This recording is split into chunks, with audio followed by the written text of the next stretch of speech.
বিয়ের পূর্বে কোন মেয়ের সাথে কথা বলবি না, খবরদার, তোর যোগ্যতা নেই ওর সাথে কথা বলার। তুই কে রে? বামন হয়ে চাঁদের দিকে হাত বাড়াবি না।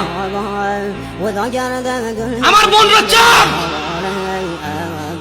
ওয়াল্লাহি যেদিন ইসলামী শাসন আসবে, যেদিন ইমাম মেহেদী আসবে, যেদিন ঈসা আলাইহিস সালাম আবার আসবে, ওনার বন্ধের উপর যারা হাত দেবে উনি হাত কেটে ফেলবে। বামন হয়ে চাঁদের দিকে হাত বাড়াবি।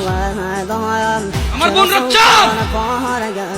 ইসলাম মেয়েদেরকে চাঁদ বলেছে আর তোকে বামন বলেছে। বেটা তুই বেটা ছেঁড়া খাতায় শুয়ে লাখ টাকা স্বপ্ন দেখিস, বিয়ের আগে মেয়ের গায়ে হাত দিস। সাহস কত তোর, সাহস কত? তুই জানিস না মুহাম্মদ সাল্লাল্লাহু আলাইহি সাল্লাম বলছে নেক স্ত্রী দুনিয়াতে যা আছে ওর চেয়ে বেশি উত্তম। তুই কি করে ওর গায়ে হাত দিস বিয়ের আগে? তোর সেই যোগ্যতা আছে বল? তোকে আল্লাহ জাহান্নামে ফেলবে, তোকে আল্লাহ জ্বলন্ত আগুন নিক্ষিপ্ত করবে, তোর শরীর পচবে, তোর শরীরের গন্ধে জাহান্নামীরা থাকতে পারবে না। তোকে আল্লাহ এত নিকৃষ্ট।